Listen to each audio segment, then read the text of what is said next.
Metroid is a pillar series in gaming, and the titular Metroid species are one of gaming's most recognizable creatures. Yet despite their overwhelming presence in the series, their origins and purpose aren't as clear-cut. And that's exactly what we're going to shed light on. Spoilers for the overarching Metroid plot as well, we're gonna go over almost every game in the series, so you've been warned.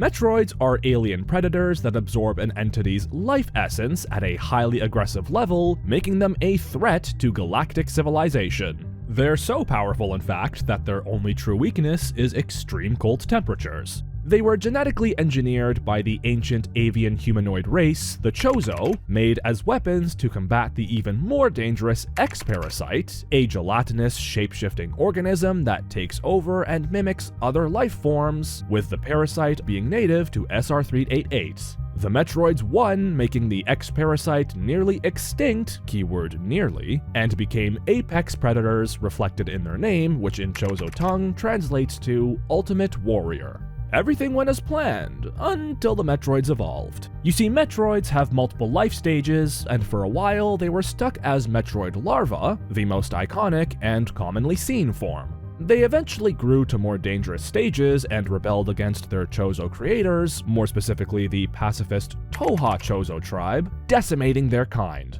The Toha Chozo were about to take extreme measures in wiping out their Metroid creations by blowing up the planet SR388. They were, however, betrayed by another, polar opposite warrior tribe, the Makin, who intended to use the Metroids as weapons for galactic domination. The Makin, however, failed in their objective, and the Metroids were successfully sealed on SR388 by the Toha.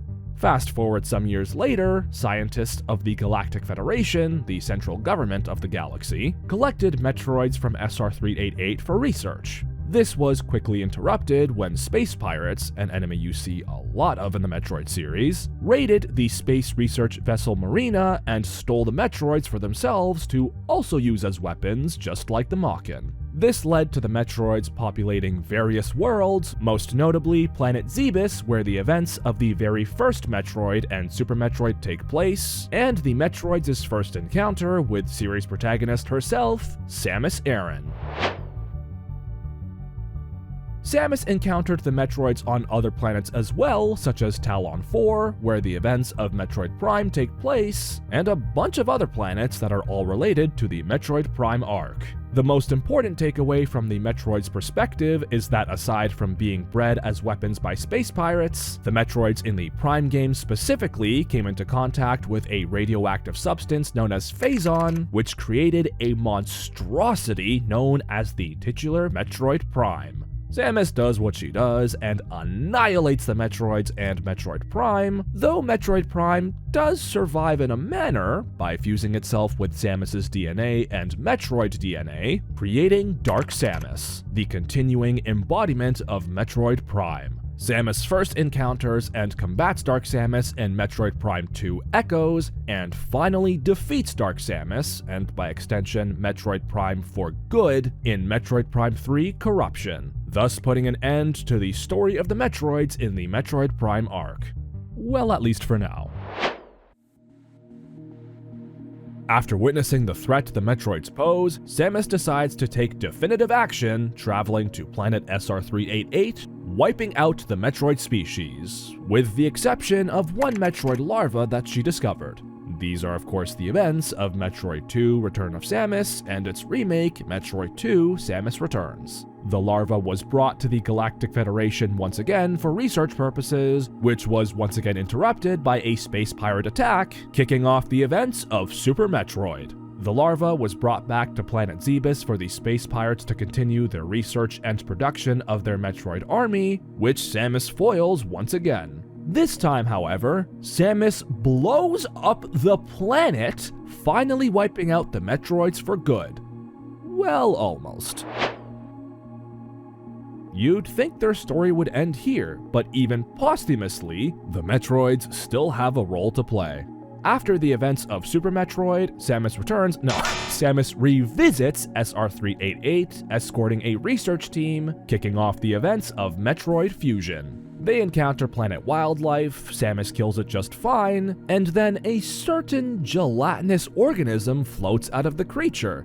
Yep, the X-Parasite, the very same that is responsible for the Metroids' entire existence. You see, back in Metroid 2, when Samus wiped out the Metroids, she wiped the X-Parasites' predator, so they emerged back to take over SR388 once again. Samus gets fatally infected by the X to the point of reaching the brink of death, until an unexpected circumstance saves her life. You know that Metroid larva from Metroid 2 and Super Metroid? Well, the Galactic Federation managed to extract a cell before its death and use that to make a vaccine, as Metroids are of course the X's predator. The vaccine works, imbuing Samus with Metroid DNA, and the baby Metroid saves Samus yet again, even in death. Moving on, shortly after the events of Metroid Fusion, the X-Parasite, which was seemingly wiped out in Fusion, reappears on a planet named ZDR, which begins the final game in the timeline, Metroid Dread.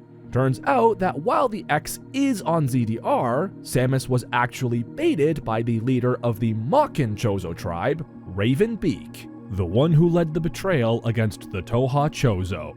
During her time on ZDR, she encounters the last known member of the Toha tribe, Quiet Robe, who informs Samus of Raven Beak's plans.